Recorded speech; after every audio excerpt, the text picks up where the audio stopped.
The next morning, Lance came down, all sunshine. He was ready to go home. He was wearing his shirt with the fancy sleeves that said, oh no, they did just fancy sleeves.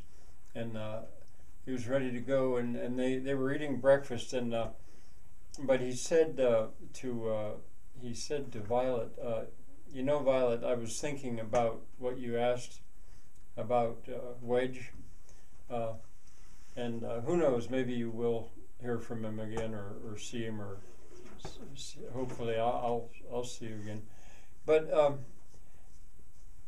I should say that one of the ways that he's found a way to deal with his discouragement, uh, that he's tried so hard for 60, almost 60 years, and has not managed to do what in reality what he'd hoped.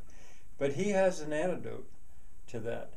What he said that he told me that he was doing instead is he's turning to fiction. He's making a story up, he said. Maybe he'd write write a book.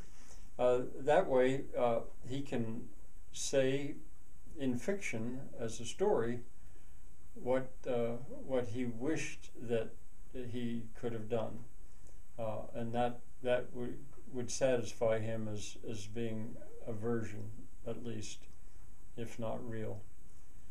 And for all I know, Violet, matter of fact, I wouldn't be surprised, Violet, if you and I and Elaine, we may all be characters in his fictitious story that he's making up. It would be like him to do that.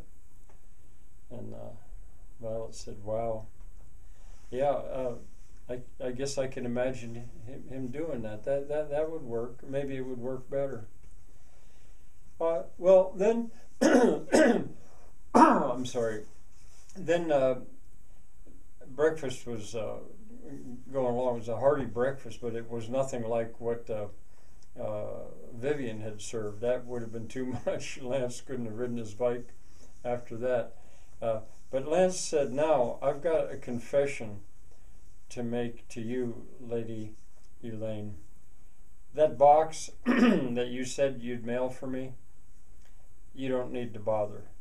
I lied, I guess I should say. That box is not, I don't have a cousin that I was going to get something for. No, that box is for you. What's in it is for you. I know you don't want any return for your hospitality. I understand that, and don't think of it that way. What's in that box is something that I think you really should have, and I'm not sure if you would ever get it for yourself. And so I managed to find it, and it's for you. And Elaine was really surprised, and she didn't know what to do. But then she said, "Can I open it now?" And Lance said, "Sure, I don't see why not." So up she bounded the stairs and got the box and came down, and started to open it, and slowly, and before long, what she saw in there, and very gently lifted it out, you can probably guess. It was a pandery, the very kind of instrument that the trio Mendili played, that one of them always played, the kind that her mother didn't have. Well, this was too much for Elaine. You know her personality already. I think she was having trouble choking the tears back anyway, because because of the fact that Lance was leaving this morning.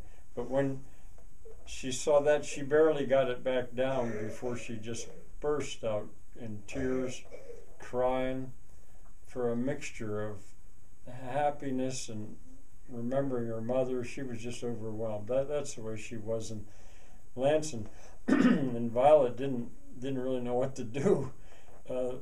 So they hugged her, and it took a while before she could stop crying because of this mixture.